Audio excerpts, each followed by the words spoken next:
Assalamualaikum warahmatullahi wabarakatuh.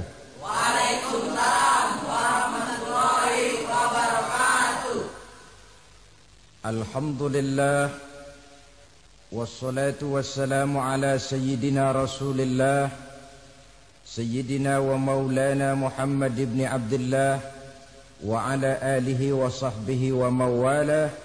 La haula wa la quwwata illa billah, amma ba'du. Bapak-bapak, ibu-ibu, saudara-saudara kaum muslimin rahimakumullah. Pada pertemuan yang lalu sudah saya jelaskan bahwa hidup selalu berakhir dengan kematian. Apabila datang kematian menimpa seseorang, datanglah kiamat baginya. Itu yang disebut dengan kiamat kecil. Hakikatnya mati adalah perpindahan dari kehidupan di dunia ini menuju kehidupan di alam barzakh. Menunggu kita di alam barzakh sampai datangnya saat kiamat. Entah 10 tahun, entah 100 tahun, entah 1000 tahun, hanya Allah saja yang maha tahu. Adapun orang-orang beriman yang melakukan amal kebajikan dalam kehidupan di dunia ini, masa penantian yang lama di alam barzakh buat mereka sebentar saja. Tetapi bagi orang-orang kafir yang ingkar, yang tidak beriman kepada Allah, yang hidup di dunia cuma menumpuk-numpuk dosa, tentu penantian di alam barzakh akan merupakan waktu yang sangat lama. Bukankah dalam kehidupan kita waktu itu memang relatif? Contoh misalnya, bagi pemuda-pemudi yang sedang duduk asyik memadu cinta, waktu 4-5 jam saja rasanya cuma 4-5 menit. Tenggelam oleh keasikan. Tapi buat orang yang berbaring di rumah sakit, meratap di balik-balik apa itu tembok derita kata lagu, di balik dinding-dinding penjara, sehari bagai seminggu, seminggu rasa sebulan, sebulan boleh jadi rasa setahun. Penantian yang sangat lama. Kapan kiamat itu akan datang? Ini rahasia Allah. Jangankan kita yang orang awam, baginda Nabi sendiri tidak diberitahu oleh Allah kapan kiamat itu akan terjadi. Tetapi sungguh pun demikian, banyak hadis-hadis yang menjelaskan ciri atau tanda-tanda datangnya kiamat. Nah, kalau sudah bicara soal tanda, tanda kiamat itu ada 2. Pertama yang disebut alamatus sughra, tanda-tanda kecil. Ini waktunya masih ada tenggang. Ada yang dinamakan alamatul kubra, tanda-tanda besar. Artinya kiamat sudah diambang pintu. Apa tanda-tanda kecil dari datangnya hari kiamat itu? Misalnya, kata Nabi, apabila ilmu sudah diangkat oleh Allah. Artinya apabila ulama sudah banyak wafat, minat orang belajar agama berkurang, lalu kebodohan nampak merajalela di mana-mana, zina dikerjakan secara terbuka, minuman-minuman keras jadi kebanggaan, itu termasuk di antara tanda-tanda kecil terjadinya hari kiamat. Apalagi misalnya iza waladatil ammatu rabbataha, apabila budak sudah melahirkan tuan. Apa maksudnya? Ada yang mentafsirkan apabila anak sudah bisa membudaki orang tuanya. Orang tua yang melahirkan dia, yang membesarkan dia, demi setelah si anak besar jadi orang berpangkat, bertitel, berharta, berkedudukan. Jadilah orang tua itu budaknya. Sehingga sering dibilang kalau orang tua kaya, anak jadi raja. Tapi kalau anak yang kaya, orang tua sering jadi budak. Apalagi munculnya fitnah yang bergelombang, timbul perang antara dua bangsa yang besar, waktu berjalan terasa sangat pendek sekali. Itu merupakan tanda di antara tanda-tanda kiamat. Termasuk di dalamnya sulit membedakan mana laki, mana perempuan. Kan kalau tanda-tanda kayak begini sekarang sudah banyak kita lihat kan. Ulama banyak wafat, penggantinya sulit. Zina dikerjakan berterang-terangan, minuman keras jadi kebanggaan. Banyak anak membudaki orang tuanya, sulit membedakan mana laki, mana perempuan. Kadang-kadang dari belakang kita lihat perempuan bener, begitu kita colek nengok jenggotan.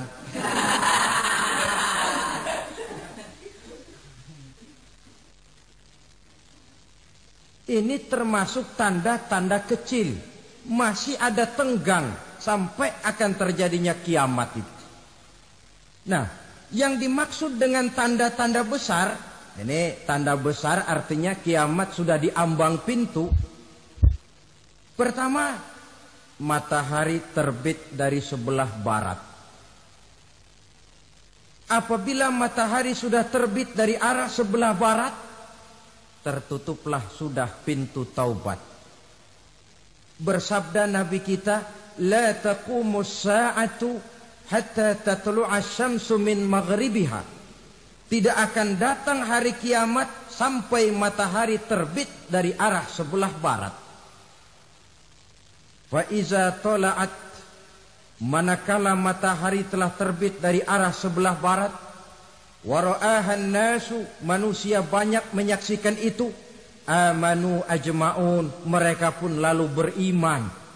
Yang tadinya kafir, yang tadinya ingkar, yang tadinya membangkang, setelah melihat matahari terbit dari sebelah barat, buru-buru beriman, berlomba-lomba mengucap dua kalimat syahadat. Tapi apa yang terjadi?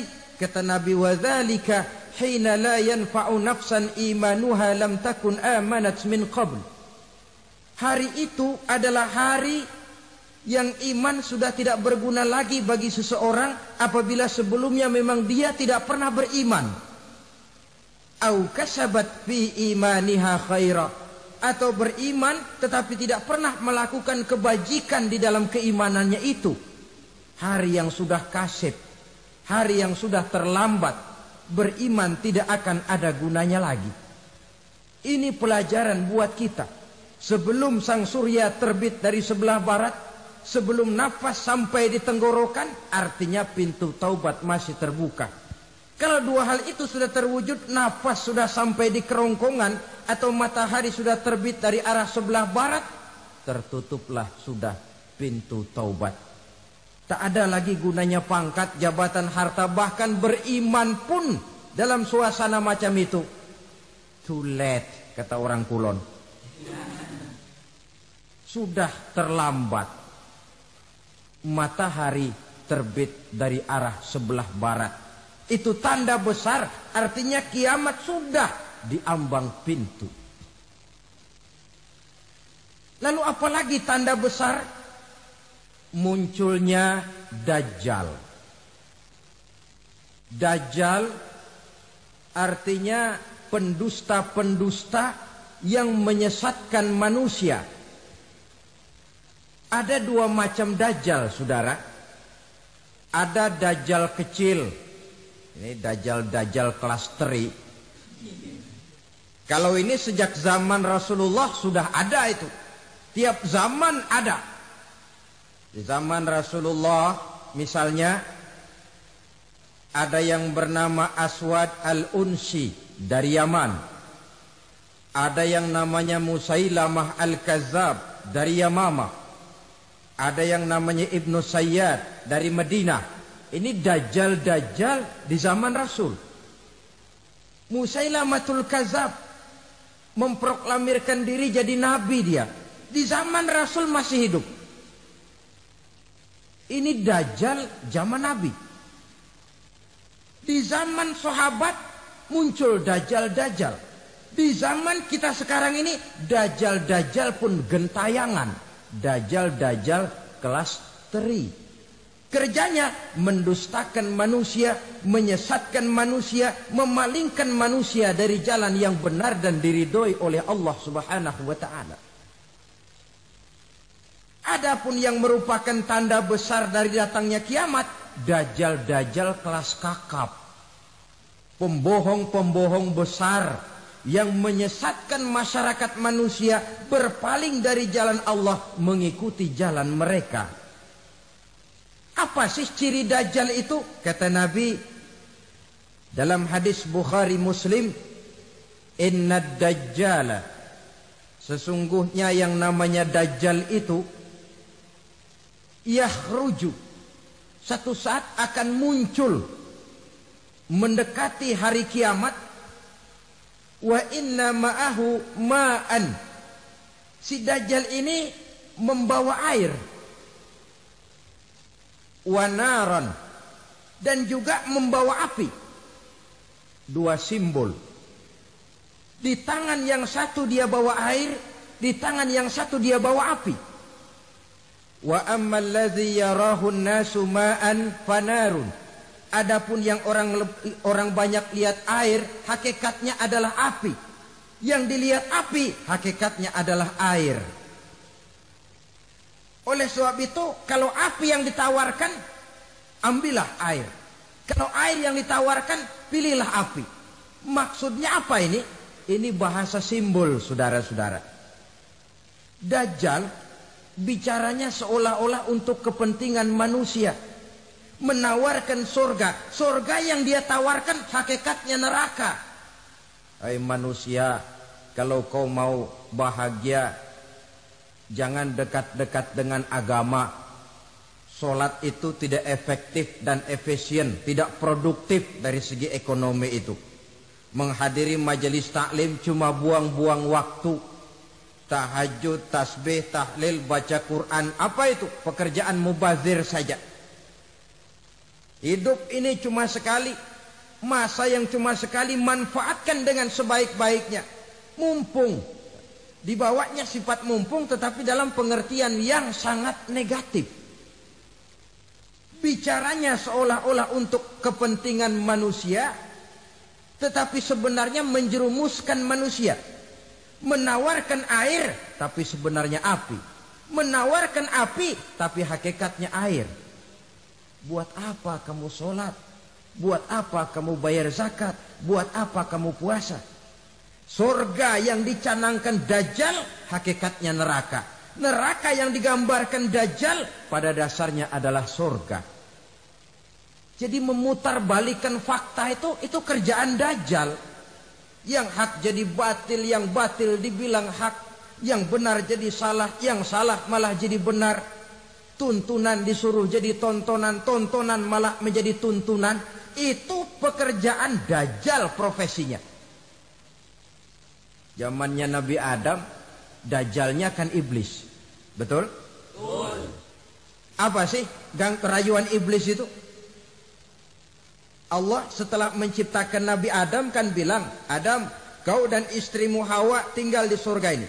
Seluruh fasilitas yang ada di surga persilahkan kau nikmati. Satu yang tidak boleh, jangan coba-coba dekati pohon khuldi. Dekat saja jangan, apalagi sampai memetiknya. Datang dajjal yang namanya iblis ini. Adam, kamu tahu nggak kenapa tidak boleh makan buah khuldi? Ya nggak tahu, pokoknya saya dilarang. Bodoh kamu Dam. Khuldun artinya kekal. Kalau kamu makan itu buah, kau akan kekal di surga buat selamanya. Allah tidak kepengen, maka dilarang kamu makan buah khuldi. Kalau kau ingin kekal di surga Adam, makan saja. Saya bicara begini ini untuk kepentingan kamu Adam. Ini kan ciri-ciri Dajjal. Bicaranya sih seolah-olah untuk kepentingan Nabi Adam, hakikat sebenarnya menjerumuskan Nabi Adam supaya ingkar dan melanggar larangan dari Allah Subhanahu wa ta'ala. Jadi setelah muncul Dajjal, timbul kekacauan-kekacauan di masyarakat. Banyak yang terpengaruh, terpedaya dan terpesona. Termasuk mereka yang memproklamirkan diri jadi nabi. Mereka yang memproklamirkan diri jadi rasul di zaman sesudah Rasulullah wafat. Itu adalah Dajjal-Dajjal. Maka saya ingatkan, kalau di zaman kita sekarang ini ada orang ngaku jadi nabi, ada orang ngaku jadi rasul, biar bahasa Arabnya kental, Quran hafal, hadis ribuan hadis hafal, biar pakai serban sampai menyengser ke tanah, bahasa Arabnya fasih, tapi dia mengaku jadi nabi, jadi rasul, kita umat Islam wajib tidak percaya. Wajib untuk tidak percaya. Itulah Dajjal-Dajjal zaman kita sekarang ini.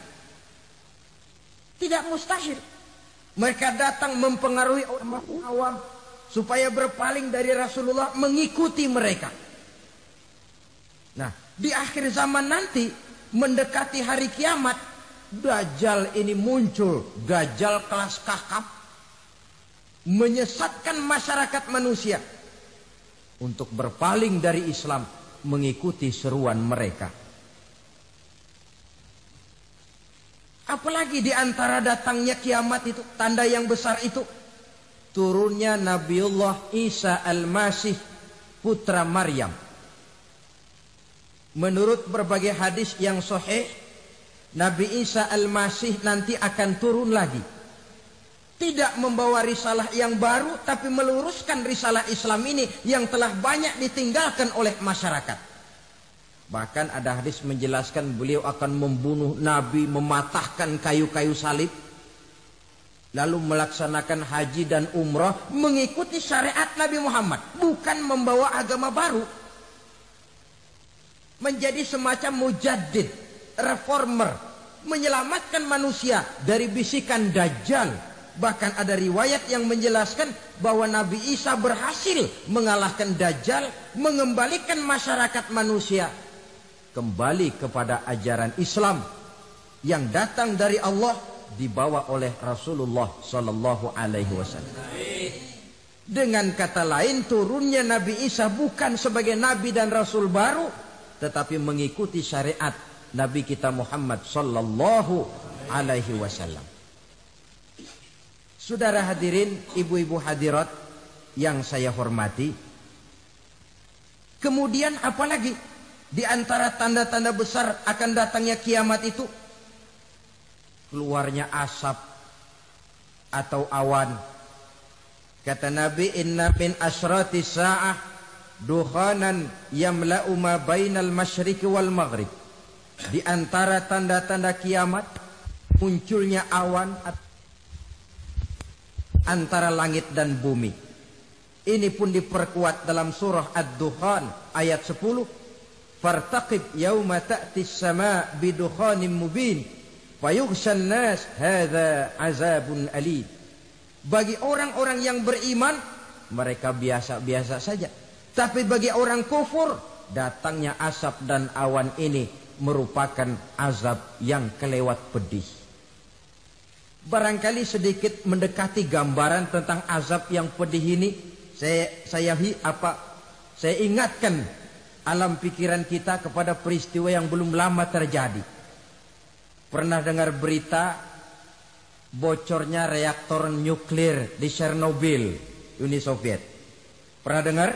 Nah, bocornya reaktor nuklir di Chernobyl yang mengakibatkan ratusan bahkan sangat mungkin ribuan nyawa. Cuma satu reaktor. Bagaimana kalau seluruh cadangan nuklir yang dimiliki oleh para negara adik kuasa ini diledakkan? Bahkan yang konon menurut catatan cadangan nuklir yang dimiliki bersama oleh Amerika dan Rusia sekarang ini sudah sanggup memusnahkan 6 miliar manusia. 1,5 kali lebih banyak dari jumlah manusia yang nongkrong di permukaan bumi ini. Saudara-saudara hadirin yang saya hormati, lalu saat mendekati hari kiamat, apalagi tandanya? Setelah Nabi Isa wafat, pada saat turunnya yang kedua kali, lalu Allah meniupkan angin sejuk. Semua orang-orang beriman, orang-orang baik wafat. Sehingga penghuni bumi ini cuma tinggal lagi terdiri dari orang-orang kafir. Tidak ada lagi di bumi ini yang bisa mengucapkan Allah.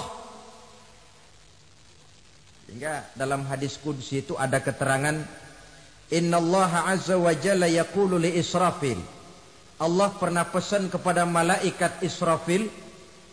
Kata Allah, Israfil, Iza sami'ta qailan yaqul Allah, Allah, fa akhirin nafah 40 sanatan ikraman liqailiha. Hai Israfil, apabila kau dengar di permukaan bumi masih banyak orang yang mengucapkan Allah, Allah, maka tunda sangkakala kiamat itu 40 tahun. Untuk apa? Ikraman liqailiha, menghormati orang yang mengucapkan Allah, Allah itu. Wah, jadi karena sekarang masih banyak yang mengucapkan Allah, besar hatilah kita, masih jauh kiamat itu. Tapi jangan lupa, kiamat pribadi, kiamat kecil itu yang gak kita sangka-sangka. Ajal datang mencabut nyawa, itu kiamat pribadi. Dan itu yang pasti kita hadapi. Dan itu yang membuat kita tidak boleh bersikap main-main di dalam kehidupan sekarang ini. Saudara hadirin yang saya hormati, tidak ada lagi orang-orang muslim. Seluruh penduduk dunia ini kafir. Lalu terciptalah struktur sosial yang berlandaskan prinsip hidup semau gue. Bakal terjadilah prinsip di mana yang kaya menyantap yang miskin, yang kuat menindas yang lemah. Hidup sudah bagaikan di rimba belantara. Berlaku hukum rimba, siapa yang kuat dia yang menang, siapa yang lemah menjadi mangsa. Timbul kekacauan, maksiat merajalela, munkarat menjadi-jadi. Sehingga isi bumi ini penuh dengan segala macam perbuatan dosa. Tidak ada perlunya lagi alam diperpanjang temponya. Datang saat yang sudah dijanjikan oleh Allah Azza wa Jalla. Maka terjadilah yang disebut kiamat kubra. Kiamat besar, kiamat ancur-ancuran. Bagaimana kejadian ini dimulai? Dalam surah Az-Zumar ayat 68, Allah subhanahu wa ta'ala berfirman, wa nufikha fis suri fasa'iqa man fis samawati wa man fil ardi illa man sya'allahu. Maka manakala ditiuplah sangkakala, terkejutlah seluruh yang ada di langit dan seluruh yang ada di bumi. Bila saat kiamat datang, Allah perintah malaikat Israfil, Israfil, tiup sangkakalamu. Ditiuplah sangkakala oleh malaikat Israfil. Yang akibat daripada tiupan itu, seluruh yang ada di langit, seluruh yang ada di permukaan bumi terkejut. Yang ada di langit siapa? Malaikat kan. Bayangin aja kalau malaikat kaget, apalagi kita. Terkejut seluruh makhluk yang ada di bumi, yang ada di langit mendengar suara sangkakala itu. Bunyinya tidak sanggup kita bayangkan dahsyatnya. Ledakan nuklir, ledakan neutron, belum apa-apa ketimbang bunyi sangkakala malaikat Israfil ini. Nah, lalu mendengar bunyi sangkakala ini, gemparlah makhluk, kacaulah alam. Bumi gempa, planet-planet bertabrakan, gunung meletus, air laut tumpah ke darat, angin topan bertiup, halilintar menyambar. Lalu semua yang bernama hidup mati total. Mati bareng tanpa persiapan. La haula wala quwata illa billah. Saya kadang-kadang dalam tafakur bermohon, ya Allah, mudah-mudahan saya enggak nemuin kiamat beneran. Ngeri. Tidak bisa kita bayangkan macam apa suasana seperti itu.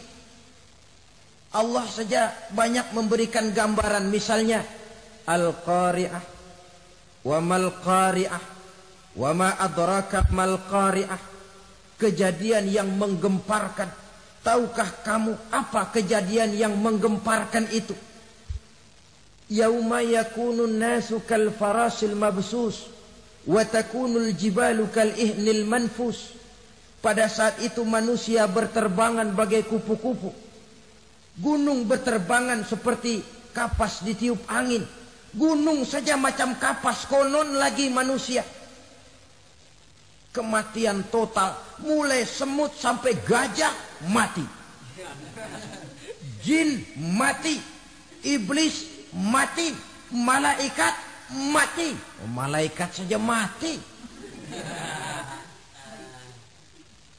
Saudara hadirin yang saya hormati, kematian total yang tanpa persiapan.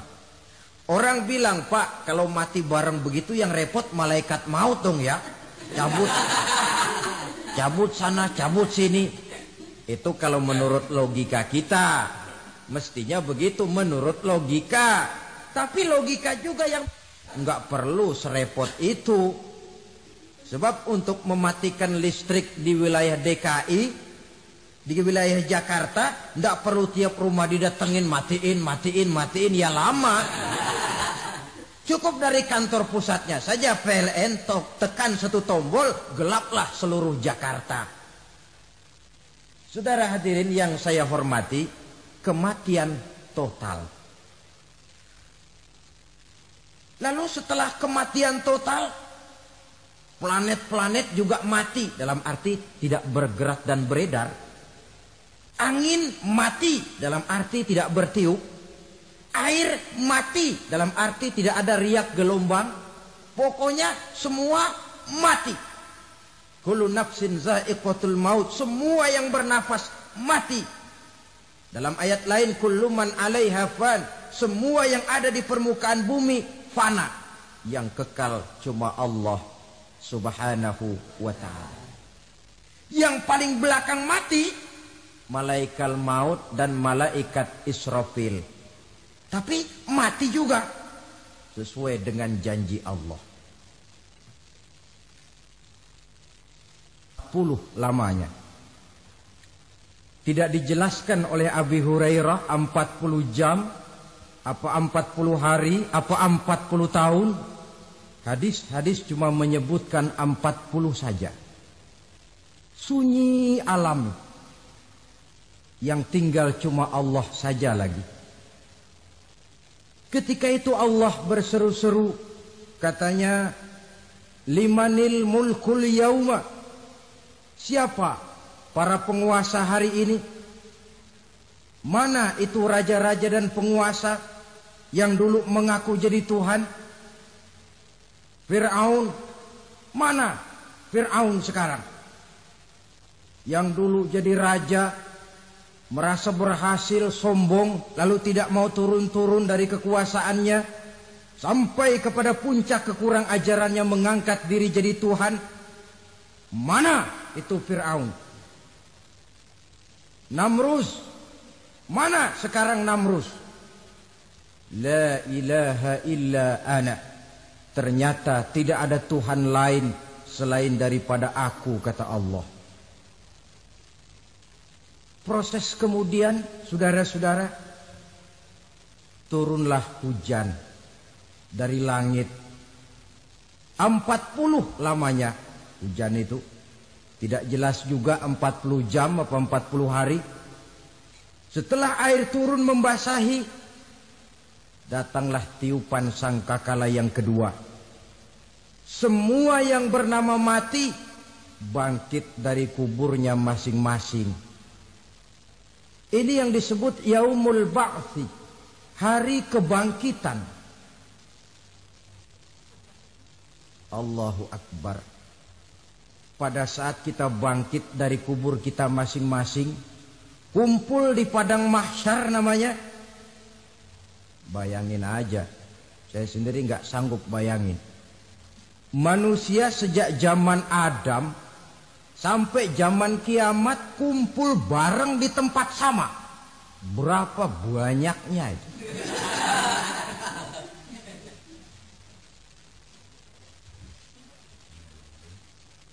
Dan yang luar biasa menurut satu riwayat, pada saat bangkit itu, Masya Allah, roman muka kita berubah. Disesuaikan dengan amalan kita waktu di dunia ini. Barang siapa yang waktu di dunia amalannya itu amalan tikus, di akhirat nanti dia bangkit dari kubur, mukanya seperti muka tikus. Gagah betul badannya, tapi mukanya seperti tikus. Kenapa? Amalannya waktu di dunia seperti amalan tikus. Apa amalan tikus itu? Suka ngegeragoti barang yang sudah disimpan rapi-rapi. Orang sudah simpan uang rapi-rapi, simpan perhiasan rapi-rapi, digeragoti oleh tikus. Maling-maling, pencoleng-pencoleng, koruptor-koruptor, itu nanti di akhirat nanti kita lihat mukanya seperti muka tikus. Oh ini waktu di dunia suka nyolong, hanya seperti muka tikus. Barang siapa yang waktu di dunia ini amalannya itu amalan macan, dia akan bangkit nanti mukanya seperti muka macan. Apa amalan macan? Macan itu amalannya menang-menangan. Orang yang mau menang saja nggak mau mengalah. Coba lihat di hutan. Kenal hutan nggak? Di hutan, raja hutan di mana-mana pasti macan. Betul kan? Betul. Padahal hutan belum pernah bikin pemilihan umum. Tapi macan tidak peduli ada pemilihan umum apa tidak, pokok saya raja. Sebab apa? Macan jadi raja itu bukan karena benar, tapi karena kuat jadi raja. Setelah dia jadi raja, rakyat hutan yang mesti dilindungi malah dimakan oleh raja macan. Kambing rakyat hutan dimakan oleh macan. Ayam rakyat hutan dimakan oleh macan. Itu nanti kita lihat di akhirat itu mukanya seperti muka macan, gagah betul. Lalu barang siapa yang di dunia ini amalannya itu seperti amalan anjing, nanti dia punya muka seperti muka anjing. Apa amalan anjing? Pertama, anjing itu kalau disuruh jaga rumah, dia tidak bisa membedakan mana maling, mana tamu. Biar yang datang maling, kalau bawa tulang, anjing kalem. Yang kedua, anjing itu akan setia kepada siapa saja yang memberinya roti. Siapa yang memberinya roti, itulah majikannya. Apa kata majikannya, pasti dia laksanakan. Soal benar atau salah, dia tidak peduli. Setelah anjing dapat roti, dia tidak punya pilihan lain kecuali bilang, abdi mah kumaha juragan wae ayeuna mah.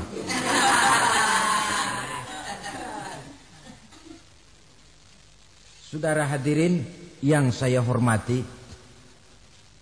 berkumpul di padang mahsyar, tiap orang sibuk dengan persoalannya masing-masing. Matahari waktu itu didekatkan oleh Allah. Panas luar biasa. Ada yang saking panasnya itu mencucurkan peluh keringat sampai sebatas mata kakinya. Ada yang keringatnya sampai sedengkulnya. Ada yang keringatnya sampai sepusatnya. Ada yang keringatnya mengalir sampai sebahunya. Ada yang kelelap oleh keringatnya sendiri. Sementara orang di sampingnya enggak apa-apa. Bergantung lagi amalan dia waktu di dunia ini. Saudara-saudara, sebagian orang dalam kepanikan padang mahsyar berombong-rombong datang mereka menghadap Nabi Adam. Ya Adam, anta abal bashar. Hai Adam, Tuhan adalah bapak moyang manusia. Kami sebentar lagi akan disidang, dimintakan pertanggungan jawab. Tolonglah kami, hai Adam. Kata Nabi Adam, jangankan nolongin sampean, saya sendiri tanggung jawab di hadapan Allah ketika dulu tidak boleh makan khuldi, saya serobot. Sudahlah, urus diri masing-masing saja, nafsi. Begitu kata Nabi Nuh, begitu kata Nabi Ibrahim. Tiap orang bertanggung jawab sendiri-sendiri. Ketika itulah saudara-saudara, nikmatnya menjadi umat Nabi besar Muhammad sallallahu alaihi wasallam. Sebab apa? Walaupun menurut abjad kita ini umat paling belakang, karena paling belakang kita ini toh, karena Nabi Muhammad adalah Nabi akhir. Tapi akan dihisap lebih dulu, lewat di atas sirat lebih dulu, masuk surga lebih dahulu ketimbang umat-umat belakangan. Ketika Rasul mendekati ajal, beliau tanyakan itu kepada malaikat Jibril. Malaikat Jibril berkata, Muhammad jangan khawatir, Allah sudah berjanji, inni haramtul jannata ala sairil anbiya hatta tadkhulaha anta. Wa haramtuha ala sairil umami hatta tadkhulaha ummatuka. Surga aku haramkan buat seluruh nabi kecuali kalau engkau Muhammad sudah masuk ke dalamnya. Dan surga aku haramkan buat seluruh umat kecuali kalau umatmu Muhammad sudah masuk ke dalamnya. Logikanya, walaupun menurut abjad kita umat paling belakang, bakal dihisab paling dulu, lewat di atas sirat paling dulu, masuk surga paling dulu. Kalau mampir ke neraka juga paling dulu. Ya resiko. Jangan mau enaknya aja paling dulu. Saudara hadirin yang saya hormati, setelah masa kebangkitan itu jangan dikira begitu bangkit langsung diperiksa. Masih menunggu menanti ribuan tahun perhitungan padang mahsyar untuk sampai kepada proses yang disebut yaumul hisab, hari perhitungan. Seorang demi seorang bakal dipanggil. Bayangkan saja, kita se-RT saja di absen, kadang-kadang perlu waktu lama.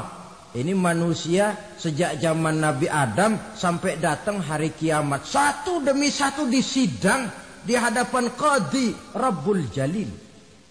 Status sosial copot sudah waktu itu. Yang pernah jadi hartawan di situ tidak lagi kelihatan kehartawanannya. Yang pernah jadi jenderal tidak lagi dipanggil jenderalnya. Yang ustadz tidak lagi dipanggil al-mukarramnya. Seluruh status sosial selesai. Dipanggillah kita seorang demi seorang menghadap Qadhi Rabbul Jalil. Bagaimana proses penghisaban itu? Pertama proses tanya jawab. Di antaranya ada hadis menyatakan lan tazula qadama 'abdin yaumal qiyamah hatta yus'ala an arba'i khisalin. Besok di hari kiamat tidak akan bergeser telapak kaki seorang hamba sampai dia ditanya lebih dulu tentang 4 persoalan. Tentang ilmunya. Kemana ilmu itu diamalkan? Tentang umurnya. Di mana umur itu dihabiskan? Tentang masa mudanya. Kemana masa muda itu dipakai? tentang hartanya, dari mana harta itu didapat dan kemana harta itu dibelanjakan. Ini termasuk proses tanya jawab. Jadi kalau istilah pengadilan dunia, nama Fulan bin Fulan. Kamu waktu di dunia diberikan umur panjang untuk apa?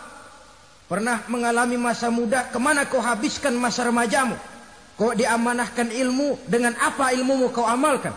Kau diberikan harta, dari mana harta kau dapat, kemana kau belanjakan? Tak seorang pun yang bisa mungkir. Sebab apa? Dikala itu yang menjadi saksi bukan orang. Yang menjadi saksi adalah seluruh anggota badan kita. Tangan bicara, kaki jadi saksi terhadap seluruh amalan yang pernah kita kerjakan pada saat kehidupan di alam dunia ini. Selesai proses tanya jawab, lalu diperlihatkan buku catatan kita waktu hidup di dunia ini. Jangan lupa Allah itu menyiapkan 2 superkomputer kepada kita. Sebelah ditempelin sebelah kanan, yang sebelah tempelin di sebelah kiri.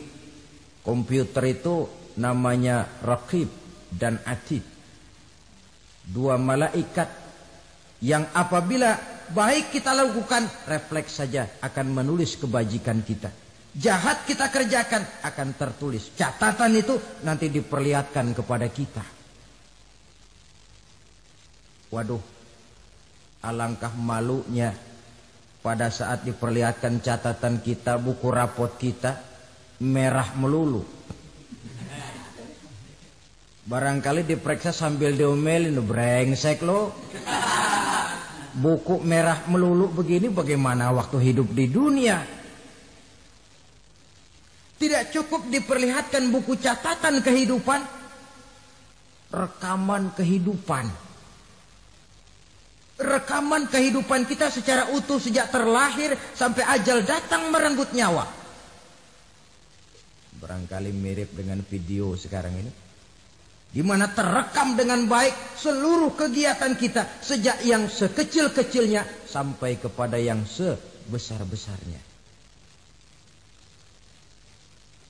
Untuk kemudian kita pun menerima balasan. In khairan fa khairun wa in syarran fa syarrun. Kalau baik ya baik balasannya, kalau jahat ya jahat juga balasannya. Catatan-catatan kita diberikan. Kalau banyak kebajikannya diberikan di tangan kanan dengan cara yang halus. Kalau banyak kejahatannya diberikan dari sebelah kiri atau dilempar dari belakang. Itulah sebabnya sejak di dunia ini kita sudah mohon kepada Allah. Ketika berwudu membasuh tangan kanan, apa kita bilang? Allahumma a'tini kitabi biyamini wa hasibni hisaban yasira.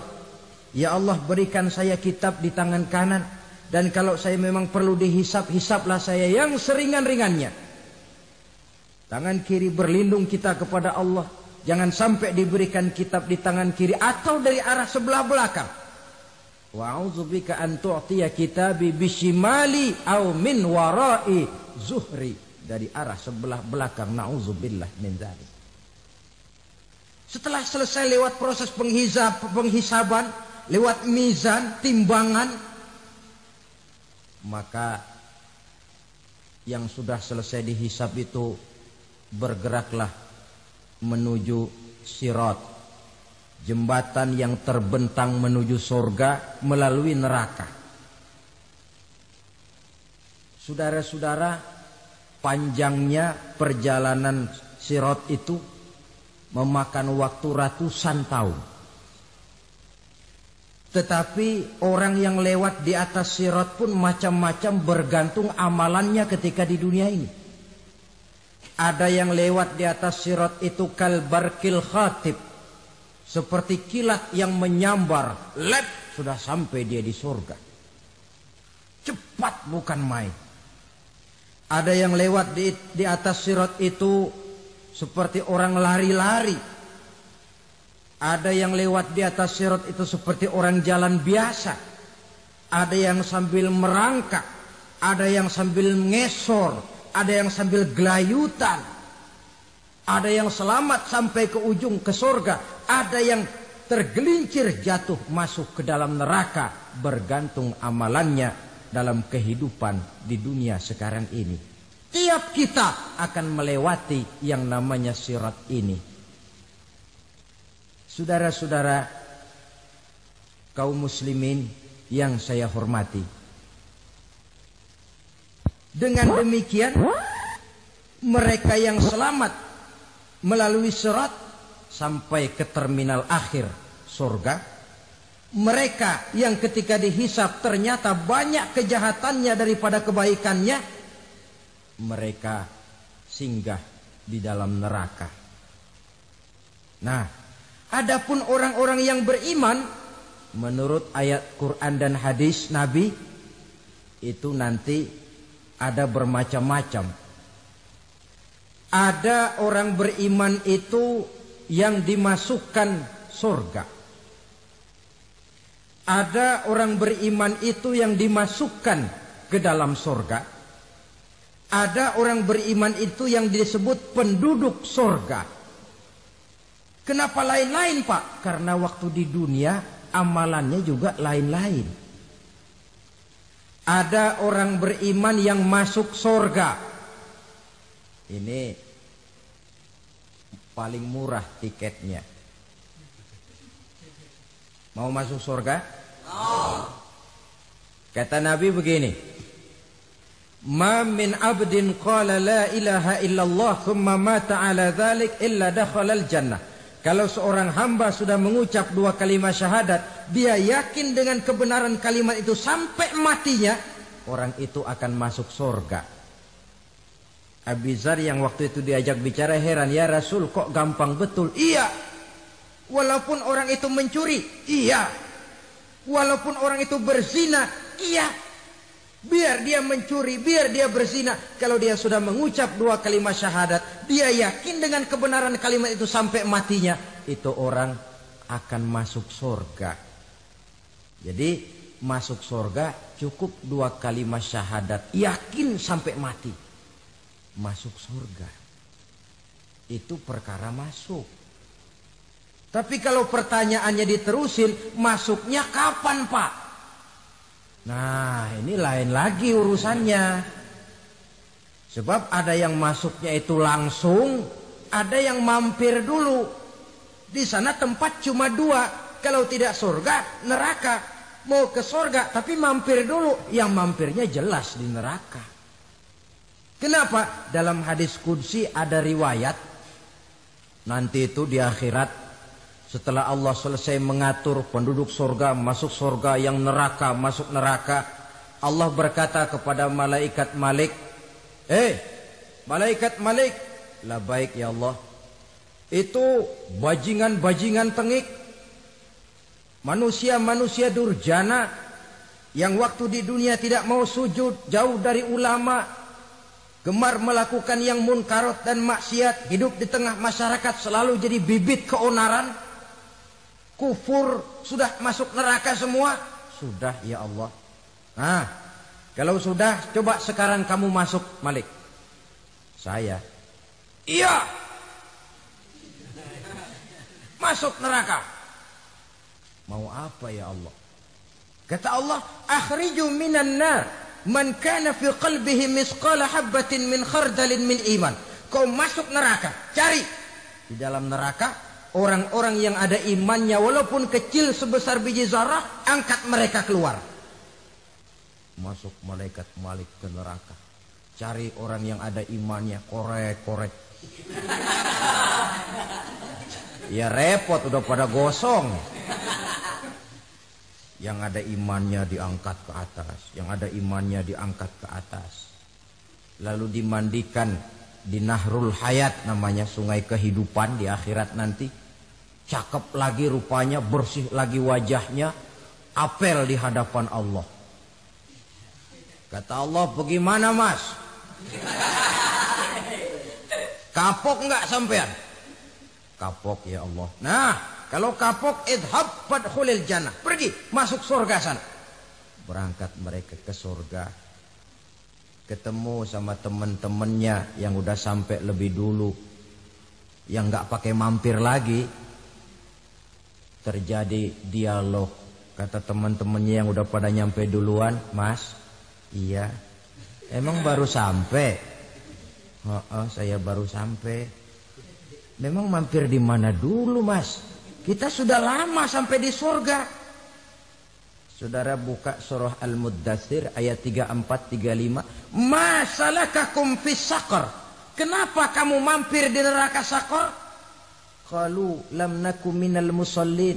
Mereka menjawab, kami mampir di neraka Saqar, Mas, gara-gara dulunya kami waktu di dunia tidak pernah sholat.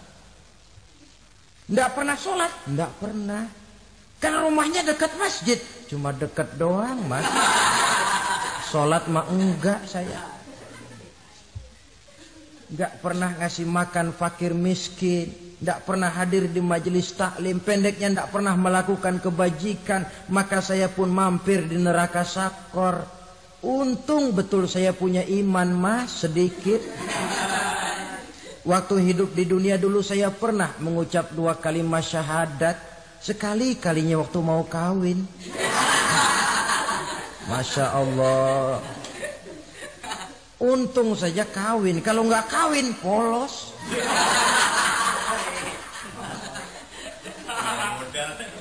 Itu juga pengulu sudah setengah mati ngajarin. Asyhadu alla, asyaduaan, asyaduaan.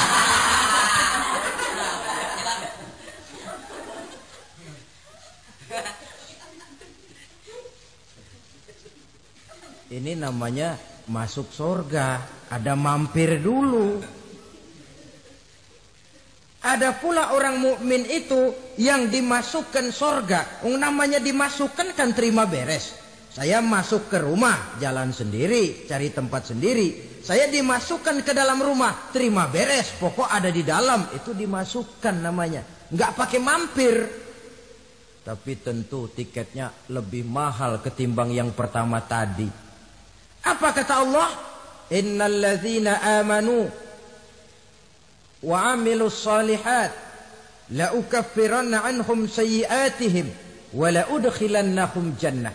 Sesungguhnya orang-orang yang beriman kemudian beramal soleh, kami hapuskan segala dosa dan kesalahannya, kami masukkan mereka ke dalam surga. Lihat ayatnya. Allah yang memasukkan, kita yang dimasukkan. Tidak pakai transit, tidak usah mampir.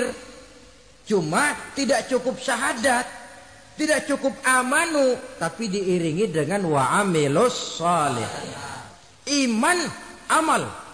Tidak cukup syahadat, lalu dibuktikan dia sholat, dia zakat, puasa, lalu dia melakukan berbagai macam kebajikan. Ini yang menyebabkan dia tidak pakai mampir di tempat yang bernama Saqar. Lalu ada pula orang mukmin itu yang disebut penduduk surga. Wah, ini sudah VIP ini.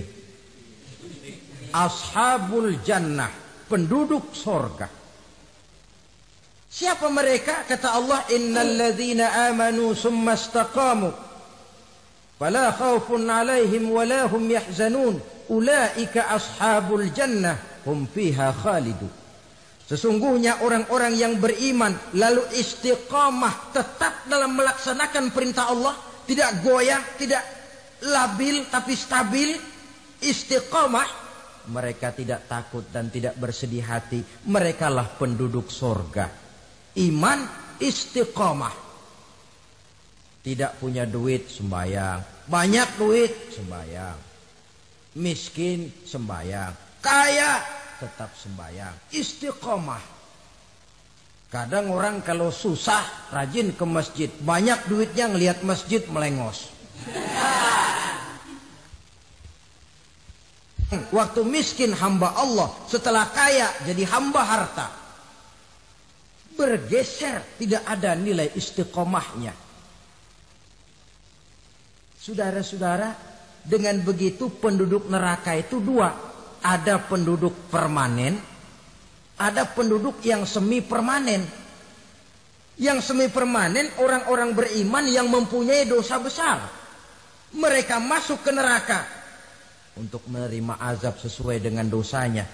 Bila selesai masa azab itu, mereka akan diangkat untuk ditempatkan kembali ke dalam surganya Allah Subhanahu wa ta'ala. Nah, dikala itulah saudara-saudara, ada yang disebut syafaat dari Rasulullah Sallallahu Alaihi Wasallam. Tapi tentu jangan lupa, syafaat ini ibarat kain menambal dia. Kita punya kain bolong-bolong sedikit, syafaat yang menambal. Solat kita ada kurang dikit, sedekah kita ada campur riak dikit, amalan kita ada tidak karena Allah dikit, kita berharap syafaat. Jadi biarlah kain masih bolong-bolong, yang penting punya kain. Tapi kalau kainnya tidak ada, yang ditambal apanya? Solat tidak, puasa tidak, zakat tidak, berharap syafaat saja. Ya, terlalu berlebihan itu. Saudara hadirin yang saya hormati, apabila selesai proses penghisaban, proses penghitungan, maka dikala itulah manusia terbagi dalam dua kelompok besar. Fariqun fil jannah wa fariqun fis sa'ir. Sekelompok orang-orang beruntung yang masuk ke dalam surga, dan sekelompok lagi masuk ke dalam neraka. Akan memakan waktu untuk menceritakan sifat surga dan neraka, tapi insya Allah pada kesempatan pertemuan lain saya sampaikan. Namun sebagai gambaran umum cukuplah saya sampaikan sebuah hadis qudsi. Allah jelaskan, a'dadtu li'ibadiyas salihin ma la 'ainun ra'at wa la uzunun sami'at wa la khatara fi qalbil bashar. Aku sediakan buat hamba-hambaku yang soleh, yang tidak pernah terlihat oleh mata, tidak pernah terdengar oleh telinga, dan belum pernah terdetik dalam hati manusia. Jadi kenikmatan surga belum pernah dilihat mata, belum pernah didengar telinga, belum pernah terdetik dalam hati. Pedihnya azab neraka belum pernah terlihat mata, belum pernah terdengar telinga, belum pernah terdetik dalam hati. Saudara hadirin yang saya hormati, oleh karena itu sebagai uraian akhir daripada kiamat ini, marilah sama-sama kita memanfaatkan hidup dengan sebaik-baiknya, supaya jangan timbul penyesalan di hari kemudian nanti. Mudah-mudahan kita seluruhnya diselamatkan Allah dari azab neraka dan mendapat surga dan ridhonya. Sekian dan demikianlah pertemuan kita kali ini. Terima kasih banyak atas segala perhatian. Mohon maaf atas segala kekurangan. Usikum wa nafsi bitaqwallah. Wassalamualaikum warahmatullahi wabarakatuh. Waalaikumsalam.